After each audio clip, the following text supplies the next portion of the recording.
Well, good morning, everyone. It's wonderful to be here. Of course, here I was supposed to be there. I was supposed to be in the Zendo this morning, and at 8:30 I was still in the process of digging two cars out of the snow that fell last evening and this morning. Um, but still, I appreciate this Sangha, this community, both the in-person community that I wanted to be a part of this morning and this larger community.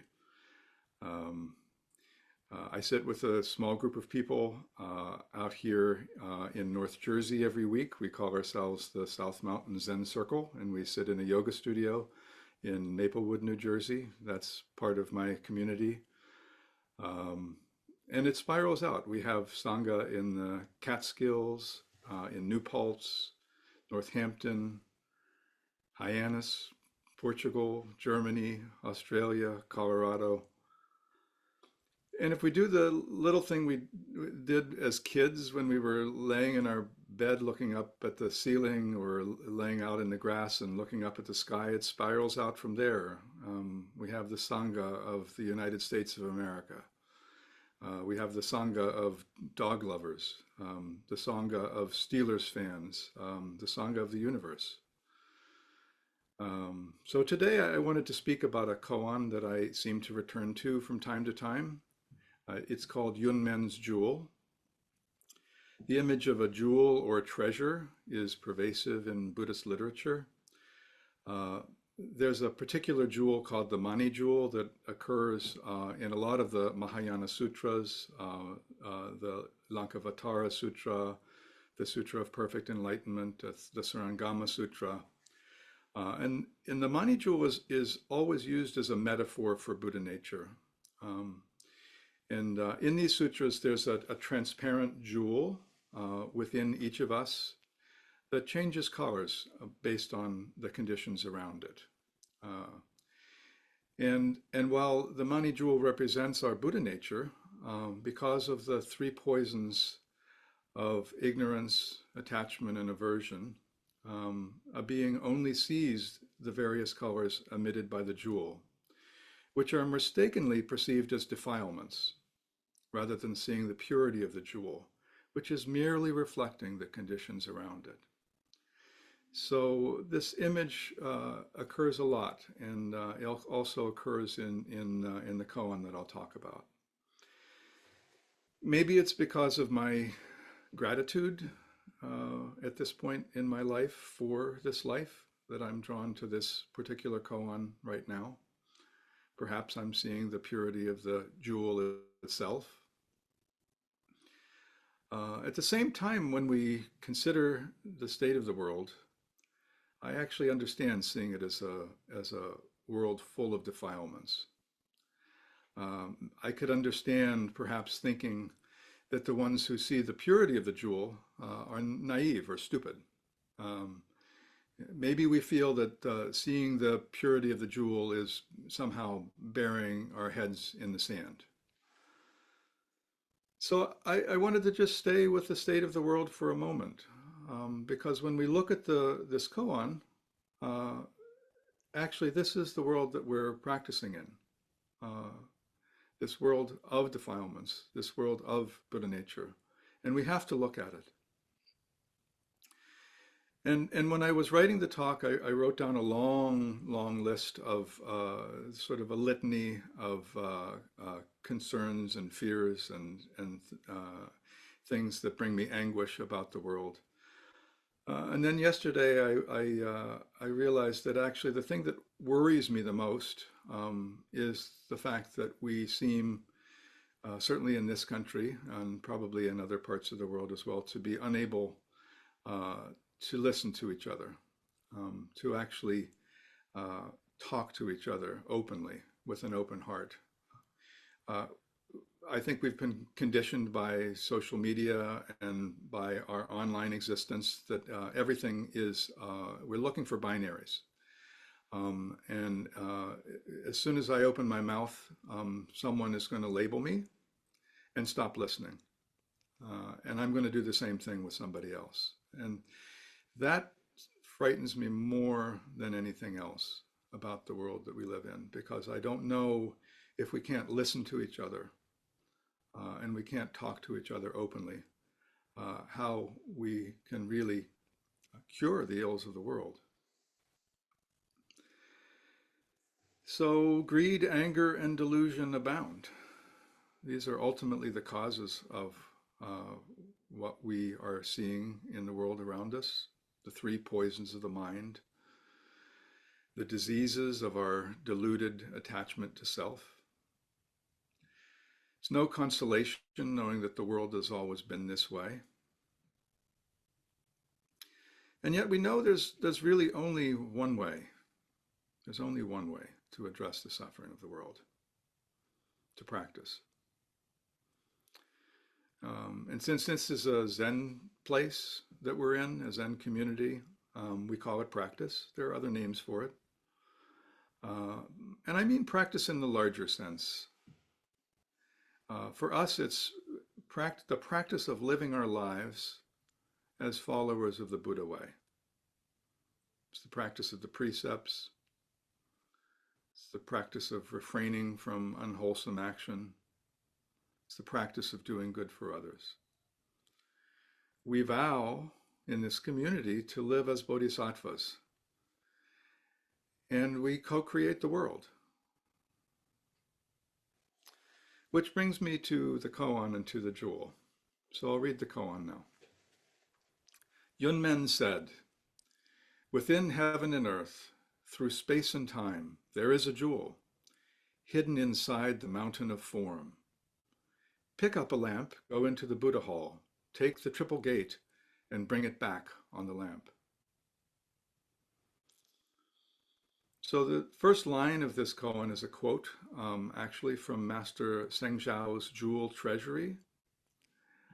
Seng Zhao or Seng Chao was a very influential teacher who predates Bodhidharma by almost 50 years. For some reason, I don't know the details, he got in trouble with the authorities and was due to be executed, but he asked for a 7-day reprieve during which he compiled the Jewel Treasury. And so the quote from the Jewel Treasury that Yunmen uses is, "Within heaven and earth, throughout space and time, there is a jewel hidden inside the mountain of form." And so the meaning here, of course, is that everyone is fully endowed with Buddha nature. Each of us is perfect and complete as we are. So what is this mountain of form? In the commentary, it says the mountain of form is the 4 gross elements of earth, air, fire, and water, and also the 5 aggregates or 5 heaps: form, sensation, conception, discrimination, awareness, just as we chanted in the Heart Sutra. So the mountain of form is all of the elements of existence and human life in particular. And as we just chanted, form is emptiness and emptiness is form. This mountain of form right here is completely empty. No aspect of this mountain of form sitting here has an enduring fixed self. We think there's a self, and we spend most of our lives as this little subject looking out at the world for an object to grasp. That's what we do. And when we see the delusion and anger and desire in the world, that's what's going on. These little subjects looking out for something to grab onto. The illusion of self is kind of like the revolving words on the billboard in Times Square. It's nothing but lights turning on and off, but our minds look at the billboard and we see words. It's just the movie, the frames of the movie. Our mind creates a concept of a self. I always like the nursery rhyme, row, row, row your boat gently down the stream. Merrily, merrily, merrily, merrily, life is but a dream. It's all transient. It's ephemeral. It's flowing. There's nothing fixed that can be pinned down about it. And yet we try to fix it. We try to pin it down. So that's the mountain of form, the empty mountain of form. What's the jewel that Yunmen is referring to? Well, perhaps if you've been sitting for a while, just breathing in and breathing out, you have an inkling of an answer to this question.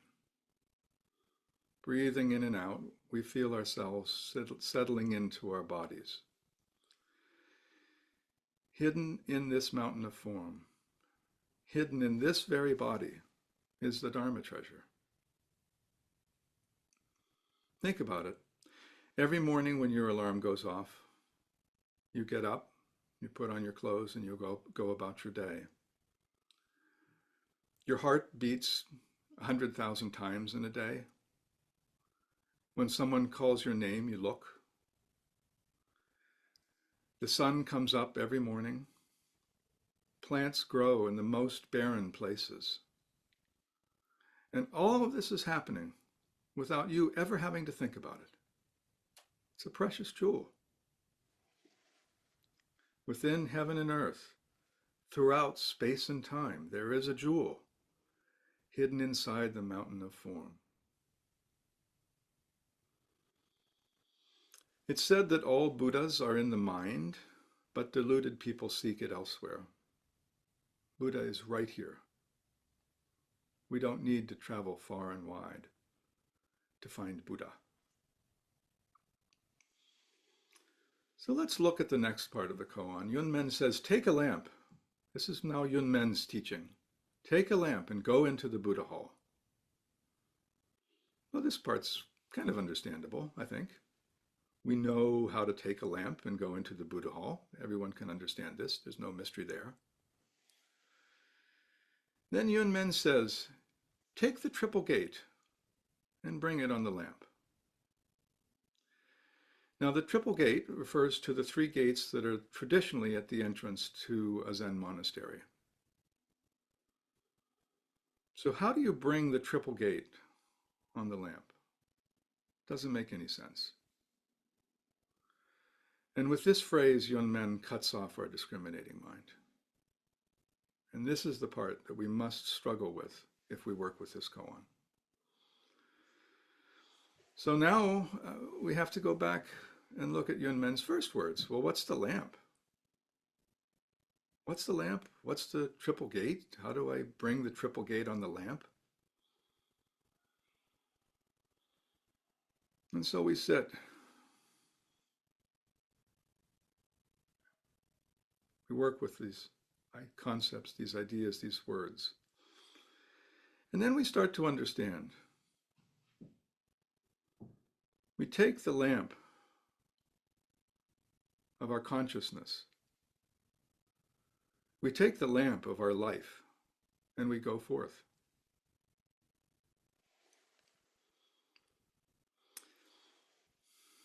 So that I talked about the triple gate. There's a gate at the entrance to the monastery. There's a gate at the entry to the Zendo. There's a gate or a door at the entry to your home. Generally, a gate is at the boundary between two places. We study the Mumonkan as our first koan collection. It's called the gateless gate. We think there's something blocking us from realization, right? Dogen says it in section 4 of the Genjo koan. When you first seek Dharma, you imagine you are far away from its environs. When you first seek Dharma, you imagine you are far away from its environs. The Buddha said all beings are originally Buddhas to begin with. So why are we seeking something that we already have? It's kind of silly, isn't it? This striving for enlightenment, this seeking the Dharma, this looking outside of ourselves for an object to latch onto. It's like someone riding around on an ox looking for an ox. It's just insane what we do. And yet, even Shakyamuni Buddha, before he was enlightened by the morning star, after years of searching, didn't realize it. And so we practice. We practice, and we have a little opening. We realize there is no gate, but we're not convinced of it yet. But we've had an opening. So we practice more, and we have an opening again. And this is why it's called the gateless gate, because there is no gate in reality. There's nothing blocking us from Buddha nature. But we have to walk through that gate over and over and over again to understand it. In reality, the triple gate is right here. We pass through the gate all the time. Every time we take a breath, every time we engage with the world, we pass through the gate. Pick up a lamp and go into the Buddha hall. Take the triple gate and bring it back on the lamp. So to summarize the real meaning of Yunmen's words, just to make it plain, how do I bring forward my expression of this life? How do you bring forward your expression of your life? We are all co-creating this world. What world are you creating in your mind? Is it a Saha world? Is it a Buddha field? Saha world, the word Saha literally means world of endurance.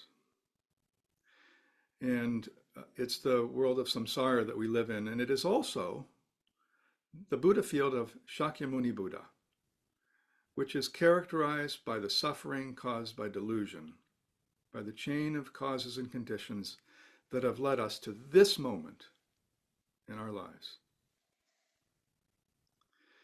And it's said that unenlightened beings perceive this as a world of suffering and desire, whereas in reality, it's a perfect Buddha field.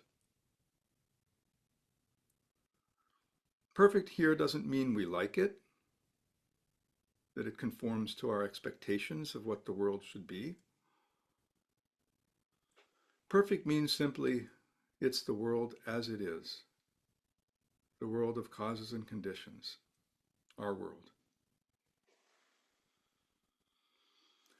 The chapter on Buddha lands in the Vimalakirti Sutra says, though mortals do not request it, befriend them and give them peace. Sheng Zhao comments, true friends do not wait to be asked, just as a kind mother goes to her infant. Though mortals do not request it, befriend them and give them peace. This is instruction on how to practice in a Buddha field.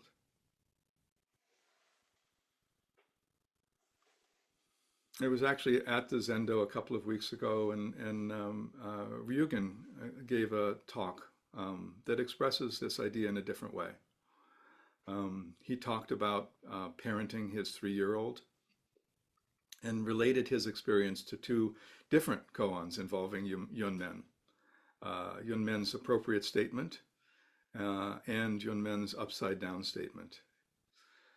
And from the talk summary that our AV team sent around, it says, using humorous anecdotes from his life as a parent, Ryugen explores how our most appropriate response might very well come from being playful, listening deeply, and staying open to life as it is. True friends do not wait to be asked, just as a kind mother goes to her infant. So there's a verse that goes with this koan, and I'll read it to you, and then we'll break it down a little bit. Look, look, on the ancient embankment, who holds the fishing pole? Clouds roll on, the water, vast and boundless. The white flowers in the moonlight, you must see for yourself. So the first line is look, look. This is a call to attention. Pay attention to your life.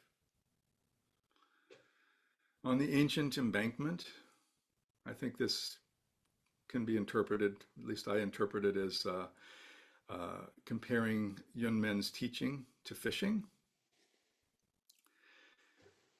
Clouds roll on. Clouds are often used as a metaphor for emptiness. And so this is perhaps a reminder to not get stuck in emptiness. And then the last line, the white flowers in the moonlight, you must see for yourself. So when the moonlight is reflected in the pale reed flowers, do you see it?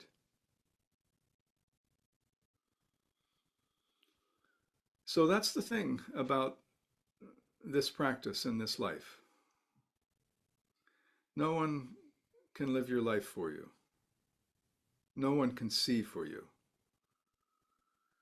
You have to do the work to see through the illusion of self and into your true nature. No amount of reading about it is going to make a difference. So we have to bring ourselves to the cushion and look. And then we must go out, get up off the cushion and go out and live our lives together with all beings. We must renew our vows every day. You have to practice with all your might for the rest of your days. Why? Because this practice is endless and it's without bounds. So thank you all for your boundless practice.